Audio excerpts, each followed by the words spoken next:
All right, so here's our first basic picking routine. And I say basic, but I don't want you to get the idea that it's basic in terms of you do it only as a beginner or something like that. It's more basic in the terms of we're going through the basic patterns that you come across as you play the instrument daily. So, and since this is focused on alternate picking, I'm going to take you through this first basic alternate picking routine. I first got into contact with this type of practicing when I saw Vinnie Moore's first instructional video, and I was lucky enough to catch that pretty much within the first few months I was playing, and that gave me an understanding that it was actually okay to have a routine when it comes to guitar. It's not only talent and you work on licks or whatever. So I basically used this blueprint for a long time, and I still practice this from time to time. So it's a really good thing to do.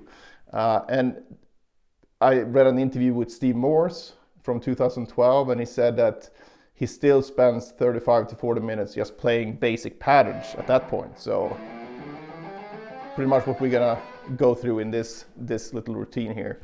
So I've included the complete routine in Guitar Pro. So if you have Guitar Pro, you can use that. And what's good about that is that you can, when you set the tempo at the beginning of the Guitar Pro file, you can see how long the whole routine is going to take at that tempo. And it's a very important thing here that you set a tempo where everything is absolutely perfect. Because this type of practicing is not necessarily fun, so you really want to get the most out of it. And there's nothing to be gained here by doing this faster than you can do it perfectly. Personally, even though I can play at whatever speed I'm playing at when you see my Instagram stuff or YouTube or whatever, I still practice at around, eighth notes around 100 BPM. So what's that? Like 16th notes at 50 or around those speeds. Occasionally a bit faster, but I wouldn't sit there and be like, because it doesn't really give me much. You can't really control things at that speed, so you can't get better. So I save that stuff for actually learning licks and solos or whatever, where you have an actual tempo you're striving for, because that's part of the effect of the song or solo. But as far as this type of basic practicing, you can kind of view it as like long form cardio if you're working out, versus just doing sprints or just trying to do your, lifting the very heaviest in the gym. So you're just taking it, you do it for conditioning basically. And that's something that's really important, because it was a time when I was quite frustrated that I had to keep practicing, even though, I've spent so much time developing my technique. I still had to keep practicing to keep it in shape. And that was frustrating for a while, until I started looking at it from the angle of, wait, if I go out running for 6 months and then I stop for 6 months, of course I'm going to lose a lot of what I've gained. So to keep that sort of level of fitness or even get better, you really need to keep it up. With all that said, let's go through this first basic picking routine. So first of all, we're going to start with a 1, 2, 3, 4 fingering, and you have all this in PDF and Guitar Pro, so you don't need to see me play all this stuff. But you're just gonna go through the basic exercises here. So the first one is just 1, 2, 3, 4. I'm doing it here at the 5th fret. But you of course want to start down here and go all the way up, however many frets your guitar have. And basically you're gonna go up, this, and then when you reach the top string, you're gonna position shift without making a sound. You don't want any sounds like that. You just want a new note, perfectly synchronized. And of course we're gonna alternate pick this. So we're gonna start with a downstroke.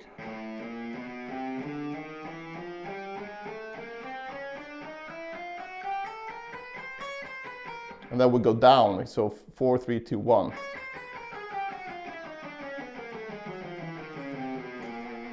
Right, so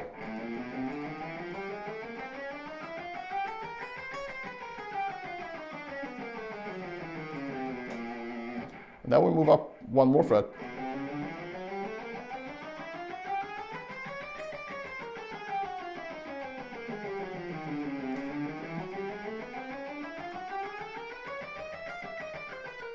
On and on until you get to the very last frets. And then once you've done up here, you restart and go down, starting with an upstroke instead. So I usually start at the top here.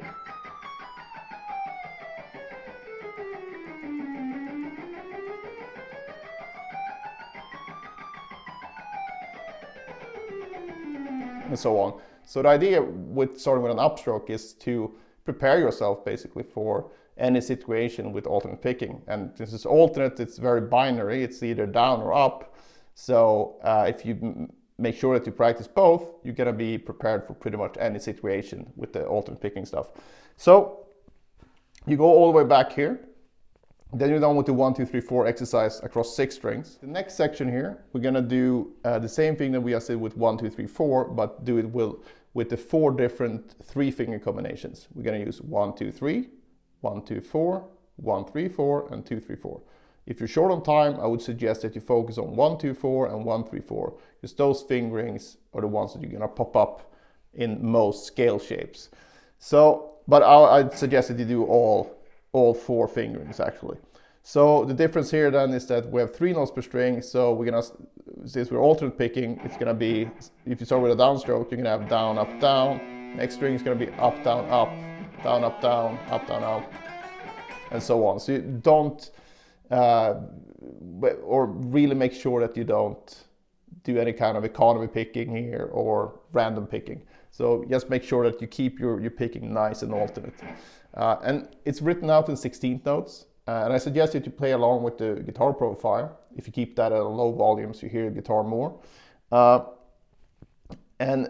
you should really be able to play any subdivision, meaning 16th notes, 16th note triplets, whatever, and independently of however many notes per string you have. Okay, so again, if you do 16th notes here then, so you go,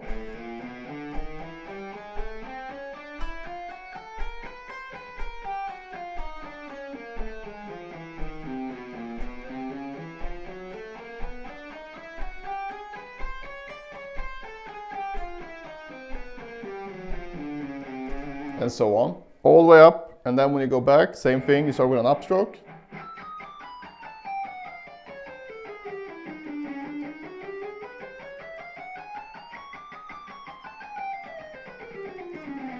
And so on, all the way back down to the first fret again. And then you do that with 1, 2, 4.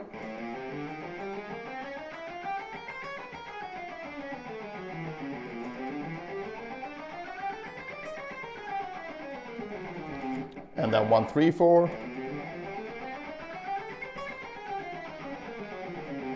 And 2, 3, 4.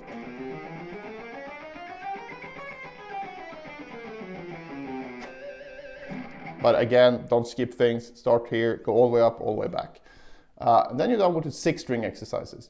Then we're gonna move on to 2-string exercises. And basically, same type of deal, but when we start down here, we go all the way up. We're only gonna do the ascending part. So, and we're gonna do this on 2 strings at a time, because that will help you get used to moving across the neck like this. And also, it's gonna help you with the feel of the different string pairs, because it feels a bit different playing down here than up here because of the string thickness and you know, the positioning of the right hand and everything like that. So you get some extra work on 1 string pair at a time here. And we're gonna do them like this. We have 5 different ones if you have a 6-string guitar. So you're gonna have E and A and D, D and G, G and B, B and E. Okay, so 5 string groups. So basically you start at the first fret, and so 1, 2, 3, 4, you're just gonna be like this.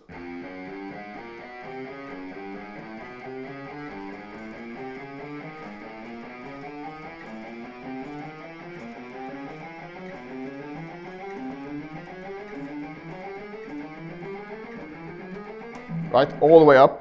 And then when you get up here, you turn around and go 4, 3, 2, 1 instead. And you start on the higher string then, because that's like the descending feel to it. So.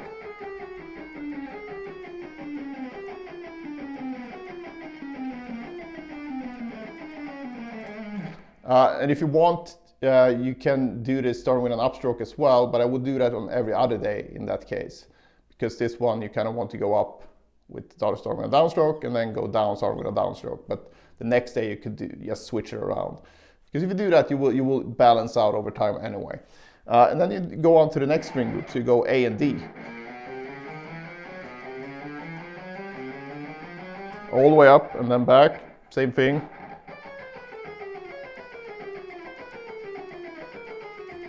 Right, and then you do D and G, G and B, B and E, and then you're done with 1, 2, 3, 4. And then you do the same thing with the 3 note per string exercises, so 3 finger exercises. So you go 1, 2, 3. Again, simply ascending here. When you go up to the top, you start descending.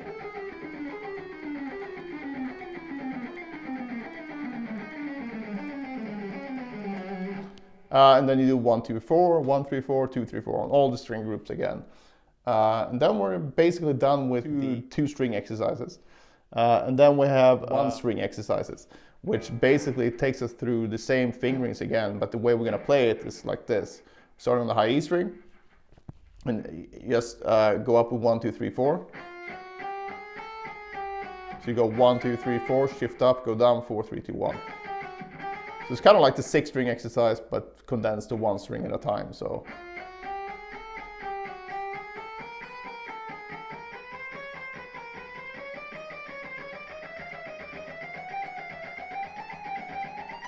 all the way up, and then again you can start with an upstroke going down.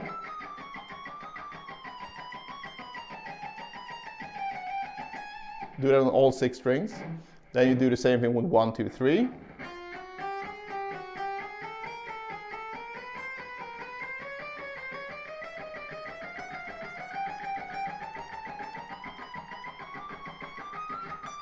Then you start with an upstroke.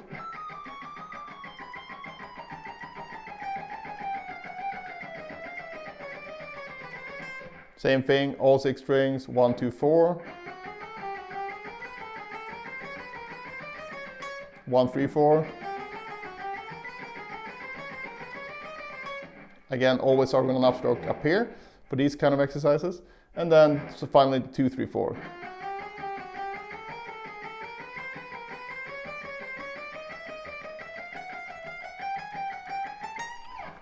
This will take some time to do, and like I said in the beginning, don't even do this if you're going to play at a tempo where you make a lot of mistakes. I would say if you make more than, a couple of mistakes for each exercise, you're practicing too fast.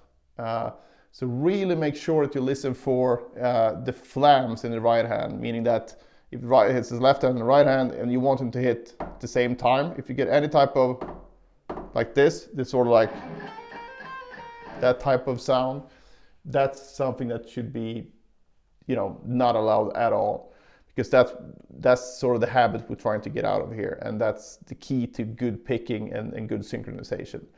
And as far as raising the tempo, if you start doing this and you're quite new to alternate picking, you want to, play as slowly as you need to get everything correct. Okay, but then you can start raising the tempo. But again, for myself, I never practiced this stuff much faster than 16th notes around 50 to 60 BPMs, or if I do 8th notes, maybe 100, between 80 to 120 at the most. Because again, I want to make sure that I get the most out of this, so meaning that I can focus on being relaxed. Everything is super accurate. And I love the tone that I'm getting as well. As far as what tone to use when you practice this, I would use your normal distorted tone, but turn off compressors and stuff like that. And I wouldn't use any, reverb or delay, just your normal stock distorted tone. And you can also do this without any amp at all. I do that sometimes, just in front of the TV. You can go really hear the sound of the guitar. I think both are good to sort of switch between, and it's totally fine to do this while watching something after you start getting really used to it. As long as you can keep track of that you're doing everything correctly, it's fine to do that. It won't affect your technique much in a negative way, because this can be quite boring. So what I usually do in the morning, I would get up, maybe listen to a podcast, and then go through these type of exercises. And that really sets me up well for the day. Like I said, it's kind of like going for a run in the morning, just to get started. Again, don't let that basic practice routine or picking routine fool you.